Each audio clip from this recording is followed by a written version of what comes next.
Hello, Rant and Raven America family. How's it going? All right, guys. As promised, I know some of you guys might have been waiting on your seats and edge of your seats, waiting for this, but we are going to go ahead. We are kicking off part one of our mini series here on the background story of the Civil War. Okay, again, we're not going into the war itself. We all know how the hell that went. Not worried about that. We're going into the history behind it, and this is important. All right, folks. Very important. It's important because of showing the differences in party ideologies from then to now. All right? All right. So, what really was the problem? What started the whole damn thing? Well, here it was. All right. You had the Northern Democrats, right? And then the Southern Democrats. Now, here's what's really funny, okay? This is really funny. Notice I'm actually looking at my screen right now. Actually, once again, going back to my notes here. They're not called the Southern Democratic Party. They're actually called the War Democrats. Right? What this whole thing was about, and what really led up to this whole thing, was that the political leadership, mindful of the fierce divisions in antebellum American politics and with the pressing need for unity, rejected organized political parties as an inimical to good governance and as being especially unwise in wartime. Consequently, the Democratic Party halted all operations during the life of the Confederacy. Why? Because the Northern Democrats believed that the people themselves have a right to rule over themselves. Pretty much. We're going to get into pretty much because we all know what was being perceived as what a Civil War was about. And yes, okay, slaves, but there was more than just slaves too. It came down to economical, how much control the government had over how much you make, how much you spend. And the Southern Democrats said, no, it's not what it's going to be. All right, so anyways, so clearing that up, they rejected organized political parties as inimical to good governance and as being especially unwise in wartime. Consequence, the Democratic Party halted all operations during the life of the Confederacy. Now, today's Democrats would probably love to let you believe that. Hey, we're here for you. Here's the issue.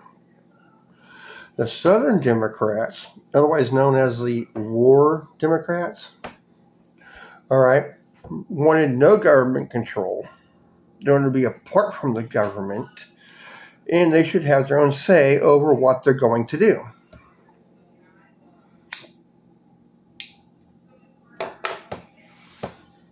Now, at this point in time, guys, keep in mind that there is no really Democrat party.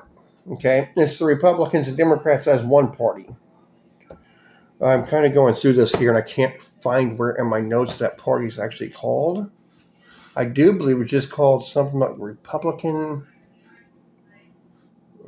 Let me go here real quick here, guys. Hold on.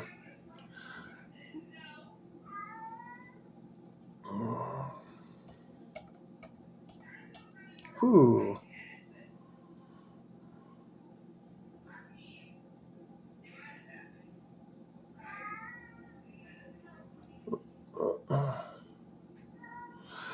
I love how they put this in here. The Democrat Party is the oldest active voter-based political party in the world. No, they're actually one party, and it's not giving me the actual name what that party was called.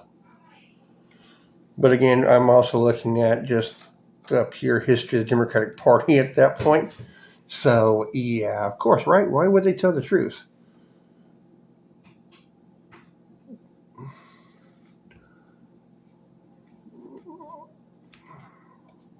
Yeah, I'm not coming up with that name right off the bat here.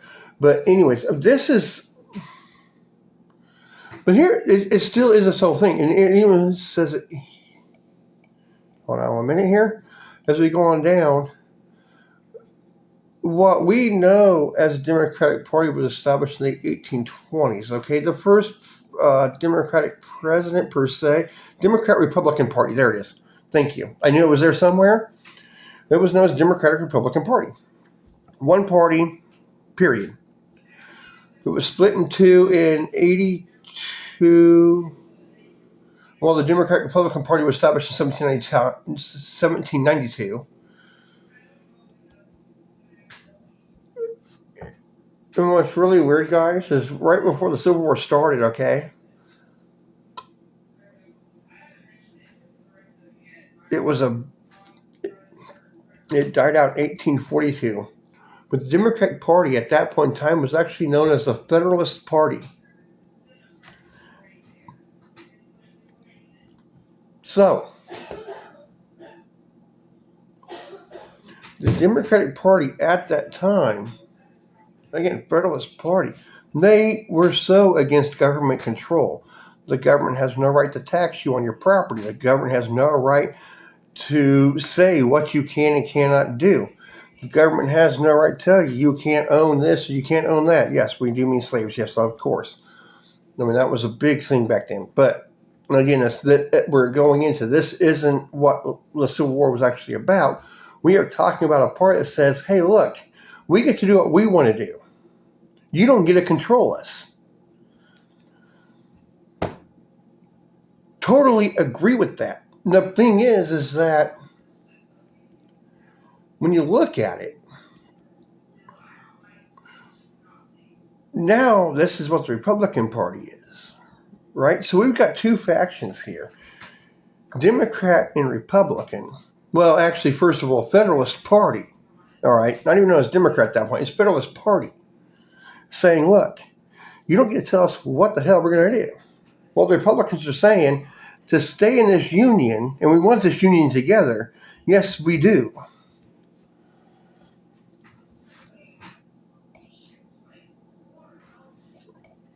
So I'm coming down in here.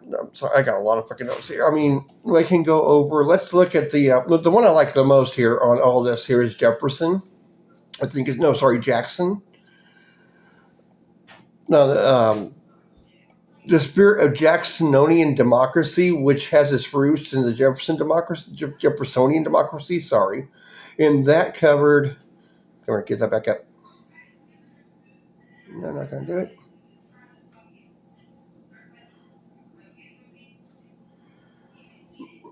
All right, and believe it or not, Jefferson democracy was Wisconsin, Michigan, Illinois, Iowa, Missouri, Arkansas, Alabama, Louisiana, Mississippi, Georgia, South Carolina, North Carolina, Virginia, Maine, California, Texas. Yes, Texas even. All right, so it did spread out through all of the original 13 colonies and even most of our expansion westward into those territories. Well, the problem is you had the northern Democrats that were saying that, okay, look, the southern Democrats are saying we want it this way. Here's what we're going to do. We're going to back off and be the party of the people and just say the people get to choose.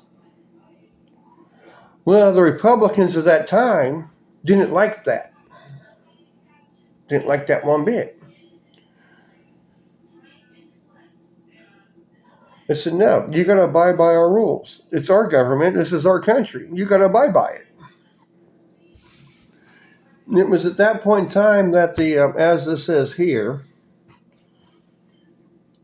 both parties worked hard to build grassroots organizations and maximize the turnout of voters, which often reached 80% or 90% of eligible voters.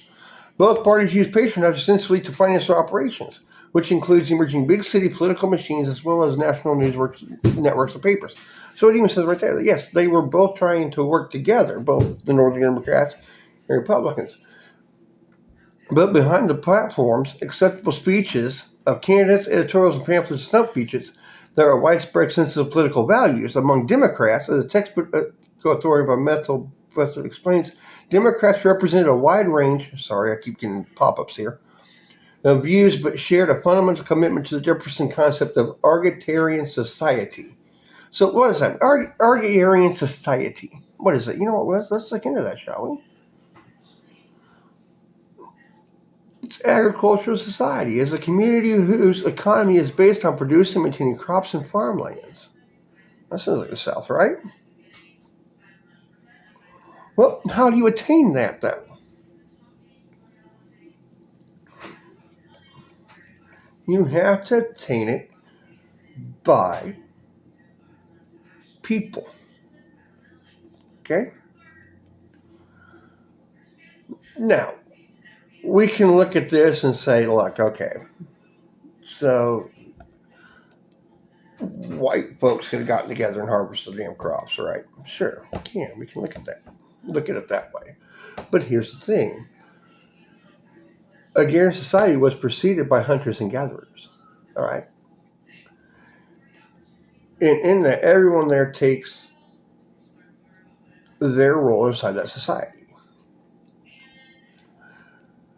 Agrarian society, a heteroculture in agriculture, is types of substance developed among humans somewhere between 10,000 to 8,000 years ago. Okay, and at this point, we're talking about the Fertile Crescent region. We're going all the way back to the Middle East here. Yes, bear with me. I'm bringing us back up into what the backstory here. The reasons the development of agriculture debated by many have included climate change and the accumulation of food surplus for competitive gift giving.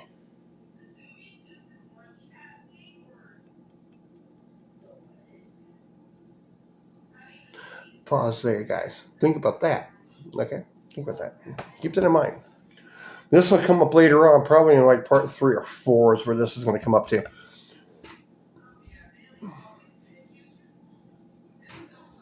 All right, so we're talking about pretty much you help out. We're already talking about climate change, and this is in 10,000 to 8,000 years ago, okay? And climate change and gift giving.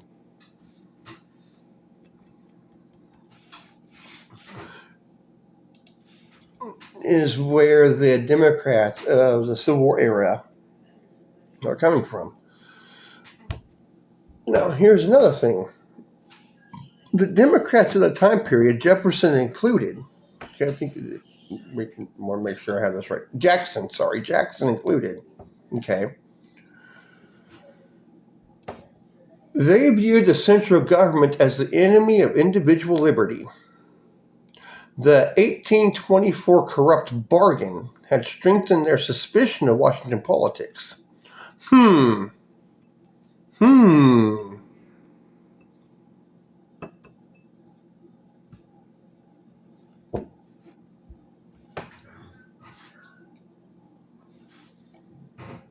They believed that government intervention in the economy benefited special interest groups and created corporate monopolies that favored the rich.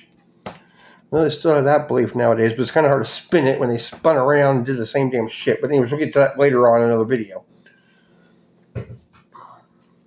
They believed that they sought to restore the independence of the individual, the artisan, ordinary farmer, by ending federal support of banks and corporations and restricting the use of paper currency.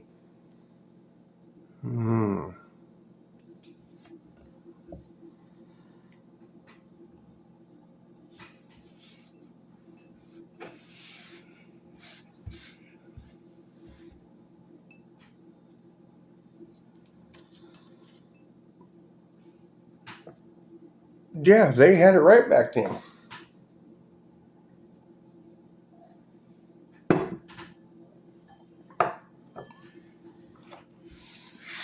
Sounds great, don't it? Your ideals fit in line with what we're feeling today, right?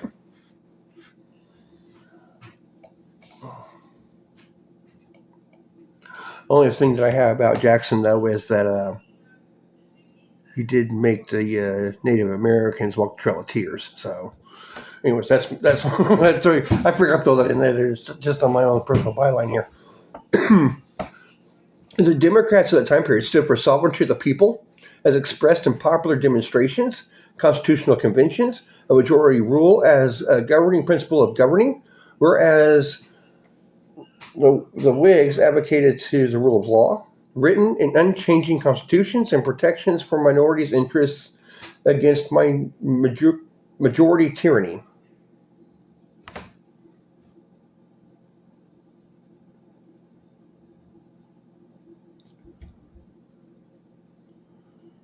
Yeah, you can see why come they fought back, right? I mean, it makes sense. Back then, the Democratic Party stood with their tagline, Party of the People.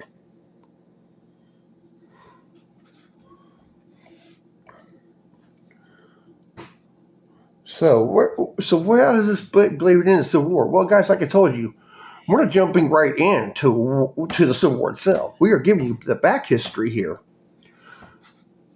All right, after Jackson, Martin Van Buren, 73 to 41.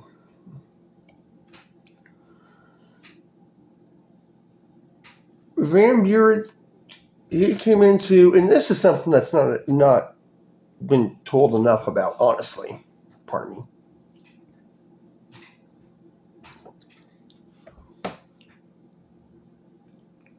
Martin Van Buren was actually hobbled with his presidency by a long economic depression. That one is never talked about. Do you remember the Great Depression? That was talked about a lot, right? But we don't hear about the other depression, the Panic of 1837, folks. How many of you have heard about that one?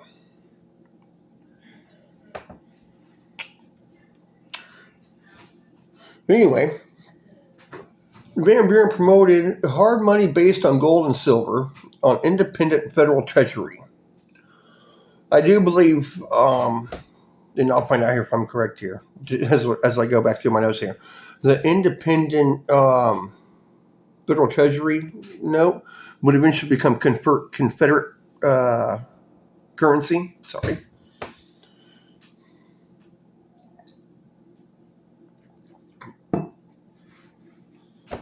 During his time, right before his last year in office, he would actually hold the 1840 Democratic Convention.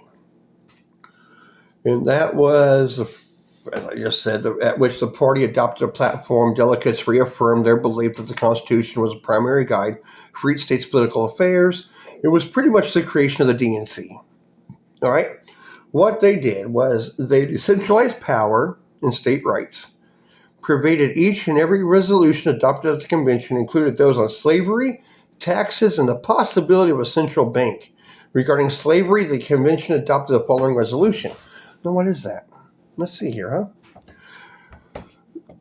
Congress has no power under the Constitution to interfere with or control the domestic institution of several states, and that such states are the sole and proper judges of everything pertaining to their own affairs.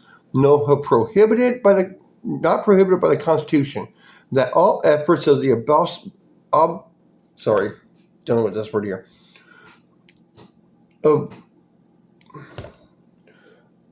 Abolitionists, or others made to include Congress to interfere with the questions of slavery or to take incept steps in relation thereto, are calculated to lead to the most alarming and dangerous consequences, and that all such efforts have an inevitable tendency to diminish the happiness of the people and endanger the stability and permanency of the Union, and ought not to be countenanced by any friend or our political institutions. Again, you're talking about slavery at the same time as I was saying, you're setting up a legal precedence. Remember 2024? Guys, remember 2023? When Trump was running. The one thing that I kept saying is what the Democrats are doing right now with him sets up legal precedents. I was saying the same damn thing that the Democrats were saying back in 1840. The same shit.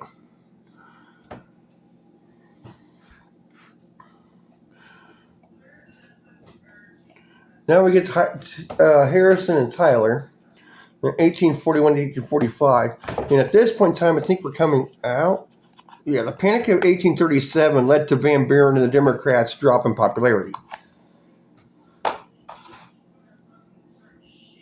I say that now because,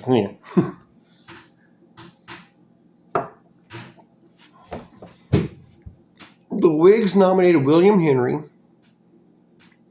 as their candidate for the 1840 presidential race. Now, see, you guys are paying attention here. In a way, I guess they're right. The Democrats maybe are the oldest party there.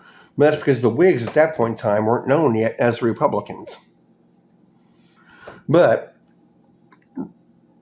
Republican Democratic Party was there. The Democrats split off. The Republicans that were left over from that split apparently were just known as the Whigs. But it's still, when we're talking about the Whigs here, you can picture the Republican Party, all right? Harrison won as the first president of the Whigs. However, he died in office a month later and was succeeded by his vice president, John Tyler.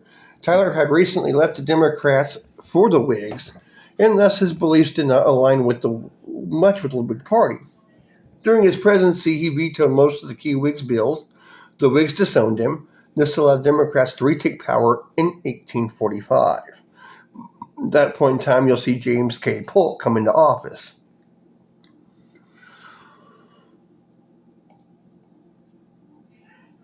Polk, sorry, bit my tooth there, that hurt.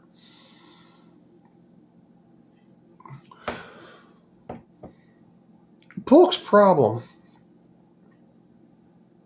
really wasn't what, I mean, it didn't here. I'm going to read here, but Polk really, his problem really wasn't so much with what was going on nationally, as we can see that there in the 1800s. Okay, it wasn't so much nationally. All right, most of what he was doing, and I'm sorry, actually, did I have it right?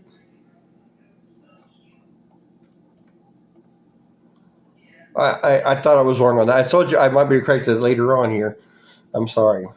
During Polk's presidency, the one thing that he has going for him was that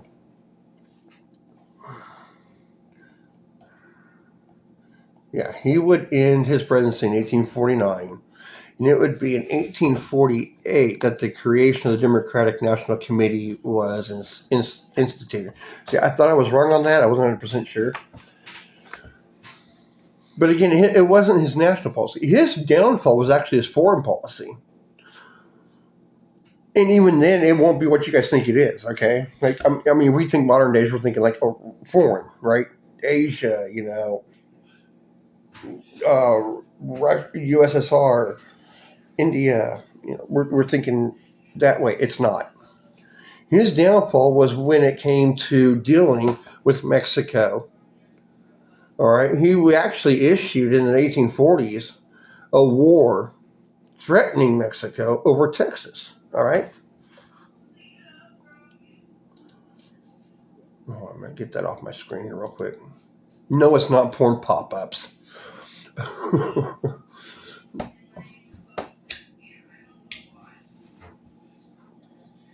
And again, we're also getting, keep in mind too, folks, that we are still setting ourselves up as a country, honestly. We really are. We had just defeated the British, okay? And then we had our war in 1812 against the British because they kept telling the Canadians where the hell we are and helping, or the Canadians kept telling the Indians where our weaknesses are, and we're helping the Indians beat us and kick our ass. But, well, not so much because, I mean, we did, yeah. We might do something on the Indian Wars, maybe, I don't know. Anyway, so it wasn't just that too. He did have a quarrel with Britain over the what would be known as Oregon at some point in time. And this one, it was underneath Polk's presidency that him and the Democrats, okay, and this is mainly a James K. Polk thing.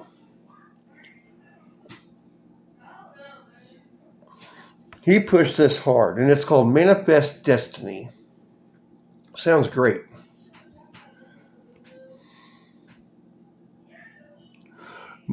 But here's the problem with this.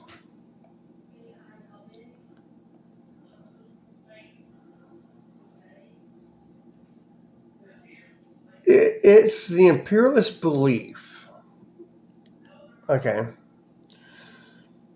that the United States and American settlers were destined to expand westward across North America, and that this belief was both obvious, aka manifest, and certain, aka destiny.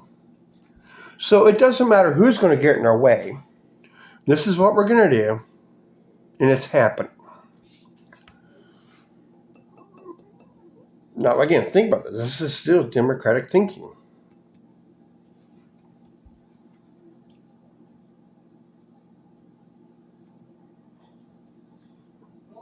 With folks' issues, would we have had the Alamo? Okay, I'm saying this to every fucking Democrat out there, left wingist, whatever, not voter, whoever come, and I've had a few come at me on Newsbreak. All right, that say we shouldn't be this way, and Trump shouldn't be this way with our rivals or our allies. Sorry, our allies. He shouldn't be this way.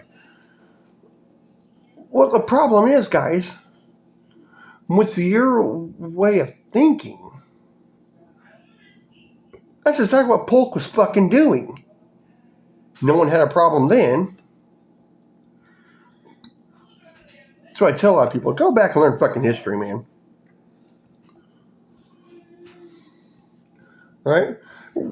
And the other thing too, while most Democrats were supportive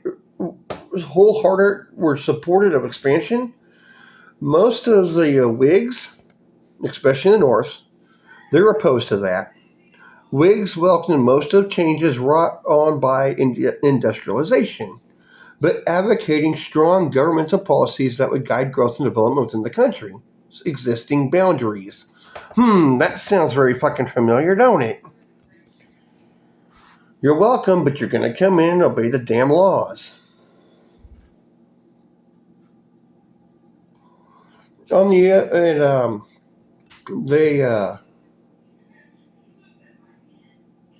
hold on a minute. I'm going to get this one here highlighted so I can see this shit. Sorry.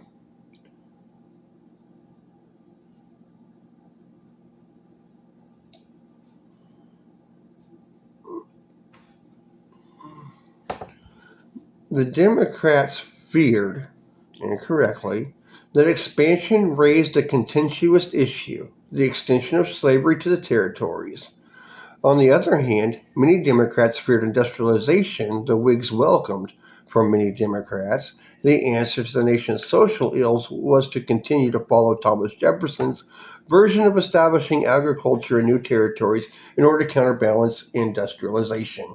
So again, guys, we're getting close to civil war here. And as I just explained, well, yes, slavery was an issue, especially for Democrats.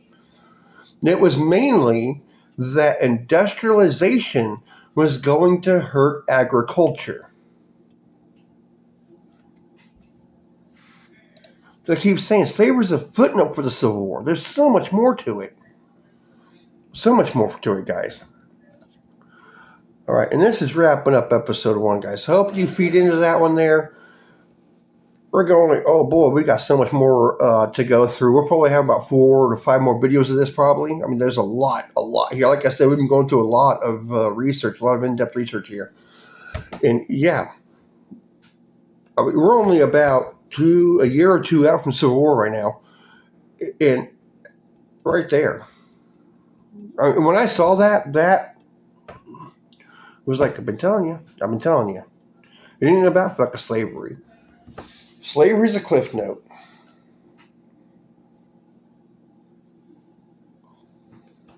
They wanted their version for the people, and they definitely were right.